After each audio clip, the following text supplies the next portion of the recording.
Hello everyone and welcome back to my channel, Edmond Mendaros. And for today's quick tutorial, I'm going to show you guys on how to resolve if the Microsoft Teams camera is not working properly on your Windows 10 or Windows 11 computer. And without further ado, and let's go ahead. So all you have to do is to open up on the search menu. And dito sa search for app, so type mo lang dito yung settings and then i-click mo lang dito yung open. And dito lang sa left side menu and then kailangan mo lang i-select dito yung privacy and security. So i-click mo lang yan. And dito lang sa right side ay kailangan mo lang mag-scroll down. And then under dito sa app permissions ay kailangan mo lang i-select dito yung camera. So click mo lang yan. And next step, so makikita mo dito yung camera access. So dapat ay naka-turn on ito. Okay, so dito lang sa right side ay kailangan mo lang i-turn on tong camera access. And dito naman sa lit apps, access your camera. And then kailangan mo lang i-locate dito at hanapin natin yung Microsoft Teams. Alright, so makikita mo dito yung Microsoft Teams and then kailangan lang natin itong i-turn on. Alright, so turn on mo siya.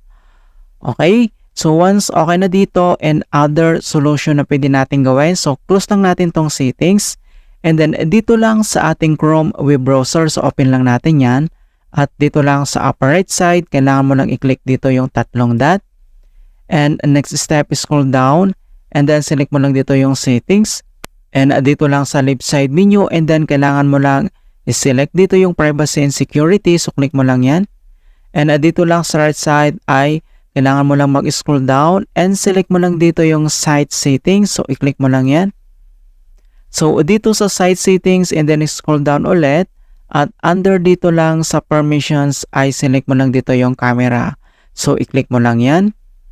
And next step, so dito lang sa kanyang default behavior ay kailangan mo lang i-select dito yung sites can ask to use your camera. So, enable mo lang siya o click mo lang dito yung bilog na yan. And then dito naman sa kanyang sites added, pag nakita mo dito yung Microsoft Teams, so kailangan mo lang yang i-allow yung camera access. Okay, so click mo lang yan. Alright, so after dito and other solution na pwede natin gawin, so close lang natin tong Chrome web browser. And dito lang ulit sa search menu and dito lang sa search for app, so type mo lang dito yung settings and then i-click mo ulit dito yung open. And dito lang sa left side menu and then select mo lang dito yung app, so click mo lang yan. And dito lang sa right side makikita mo dito yung installed apps, so click lang natin yan. And dito lang sa installed apps at dito sa search app ay kailangan mo lang i-type dito yung Microsoft Teams. Ayan.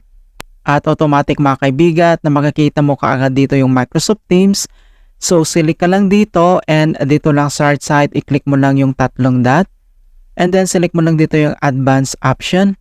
And then dito lang sa kanyang advanced options, so dito lang sa app permissions makikita mo dito ay dapat naka-turn on yan. And then next, scroll down.